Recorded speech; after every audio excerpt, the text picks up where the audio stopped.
You know, most cities have a founding story, right? Some pioneers, a signed charter, maybe a famous battle. But Benco Falls, well, its official story is basically just the cover of a much darker, much weirder book. So today, we're going to peel back the layers on this hidden history, a story that's packed with prophecies, secret societies, and a war that shaped literally everything. So let's just start with this one massive question, because it really gets to the heart of everything we're talking about today. What if the place you call home wasn't built on stone and steel, but on a foundation of myth, betrayal, and some kind of forgotten magic? Well, for Benco Falls, that's not really a question. It's the absolute truth. To even begin to understand the city, we've got to go way back. Back to a time before a single stone was even laid. We're going to a sacred valley, the home of a people who are guarding an incredible secret. This is where the real story kicks off. So this valley was home to the Cabo, and according to the old texts, they weren't just living there, they were protectors. They had this sacred duty to safeguard a powerful, mystical water, something that was a source of life and, yeah, immense power. Of course, every great myth needs a prophet, right? And for the Caboose, that person was their great chief, Panu-Lutuk. He wasn't just a leader, he was supposedly a direct line to their deity, the good god of the wet. And he received these visions that would foretell both the birth and the bloodshed of Benco Falls. And here it is, his most crucial prophecy. It predicts the arrival of two figures who are destined to just change everything. One is called Emmet's son, a really mysterious title, and his name is Freedom. The other is his brother, the king of the world. Their arrival wasn't just a random event, it was destiny. And just as the prophecy said, two men did arrive. This is that moment where the myth collides with actual history, setting the stage for the founding of Benco Falls and the secret society that was going to rule it from the shadows. Okay, so the prophecy starts unfolding with just breathtaking speed. Check this out. In 1874, Frida Miller and Elliot Benco show up. Within a single year, Benco Falls is founded. But look what happens next. By 1876, a secret society, the Novus Ordo Seclorum, is born. And a year after that, they sealed their power with a sacred oath. A city and a secret government, all created in under 4 years. That's insane! So what exactly was this group? The Novus Ordo Seclorum, which is Latin for New Order of the Ages, wasn't just some local gentleman's club. No. Its entire purpose was to control the Cabo's mystical water and then use it to build a new world based on their own radical and, frankly, pretty terrifying philosophy. And that philosophy was written down in what they called the 27 Vows. This wasn't just a simple set of rules, it was a complete and total reimagining of morality, power, and life itself. And its ambition?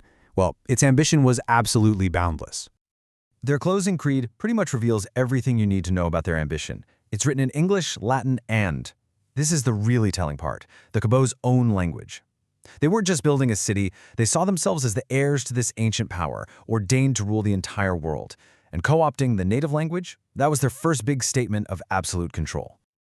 And here's the philosophical core. And this is wild, straight from their sacred text, the Book of the Ikasai Heptagon. For greed is good because pleasure is the only true goal of life. Wow, this wasn't some hidden flaw, this was a central belief. They basically threw out conventional morality and replaced it with this ruthless pursuit of personal gain. It's such a classic utopian flaw, right? Believing you can engineer a perfect society while championing the very instincts that always tear societies apart. So, with a philosophy like that, what could possibly go wrong? As it turns out, everything. Their utopian new order was just destined to collapse into paranoia, betrayal, and eventually all-out war. The promise of their new order just completely crumbled into this dark reality. They vowed unity, but their whole philosophy of pure self-interest guaranteed betrayal. They wanted absolute power over the water, but their own members started to disobey the rules. Their search for godhood didn't lead them to enlightenment, it led them straight to war. And remember that ancient prophecy? Well, it didn't just predict their arrival, it also predicted their downfall. Panu-Lutuk saw the whole thing. The split between Frida Miller and Elliot Benco, the king of the world, it was written in the stars long before they ever set foot in that valley. So what actually caused the final break?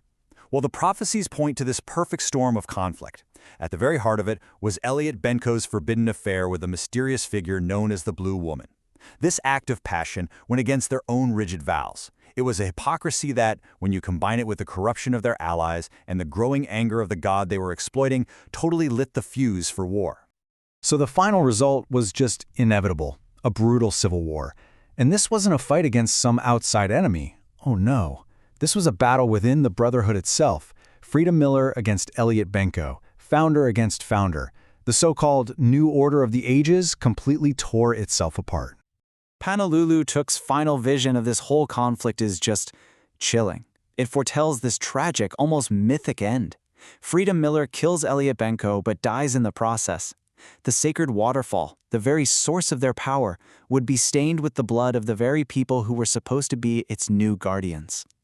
So what's the key takeaway here? The original dream didn't just fail, it completely imploded. But the ideals, the ambition, that didn't just disappear. The secrets of that first war were buried, creating a legacy that would eventually give rise to a new, modern Novus Ordo Seclorum, one with the same goals but with far more dangerous tools at its disposal. And that leaves us with one final, haunting question. This isn't just ancient history, you see. This secret war, this broken brotherhood, and these dark, dark philosophies, they didn't just die out. So how are their echoes still causing the chaos, the power struggles, and the violence that we see all around us in the world today?